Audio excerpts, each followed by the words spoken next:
नमस्कार शेतकरी बंधूंनो, कृषी प्रो या यूट्यूब चॅनलमध्ये आपल्या सर्वांचे हार्दिक स्वागत। आपण जर यूट्यूब चॅनलला नवीन आला असाल तर चॅनलला सबस्क्राईब करा आणि रोजचे कापसाचे बाजारभाव बघण्यासाठी शेजारी दिलेल्या बेल आयकॉनला प्रेस करून ठेवा। आजच्या व्हिडिओमध्ये आज आपण बघणार आहोत महाराष्ट्रातील विविध बाजार समित्यांचे आजचे कापसाचे बाजारभाव, कोणत्या बाजार समितीमध्ये तसेच कोणत्या जिल्ह्यामध्ये आज कापसाला किती भाव मिळतो याची संपूर्ण माहिती या व्हिडिओमध्ये आपण बघणार आहोत। तर या व्हिडिओ आपण शेवटपर्यंत बघा। चला तर मग सुरू करूया।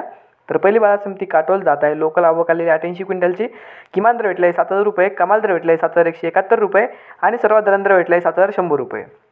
त्यानंतरची बाजार समिती सिंधी सेलू जात आहे। लांब स्टेपल आवक आली 317 क्विंटलची, किमान दर भेटला आहे 7,100 रुपये, कमाल दर भेटला आहे 7,295 रुपये आणि सर्वात दर भेटला आहे 7,250 रुपये। त्यानंतरची बाजार समिती हिंगणघाट जात आहे। मध्यम स्टेपल आवक आलेली 2000 क्विंटलची, किमान दर भेटला आहे 6,800 रुपये, कमाल दर भेटला आहे 7,370 रुपये आणि सर्वात दर भेटला आहे 7,100 रुपये।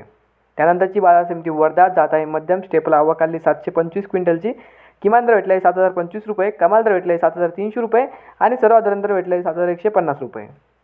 त्यानंतरची बाजार समिती बार्शी टाकळी जात आहे। मध्यम स्टेपल आवक आली 900 क्विंटलची, किमान दर भेटला आहे 7,421 रुपये, कमाल दर भेटला आहे 7,421 रुपये आणि सर्वात दर भेटला आहे 7,421 रुपये।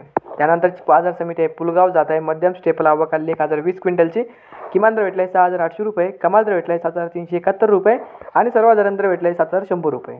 तर हे होते मित्रांनो आजचे महाराष्ट्रातील विविध बाजार समित्यांचे आजचे कापसाचे बाजारभाव। हा व्हिडिओ तुम्हाला आवडला तर व्हिडिओ लाईक करा। या यूट्यूब चॅनलला तुम्ही नवीन आला असाल तर चॅनलला सबस्क्राईब करा। धन्यवाद।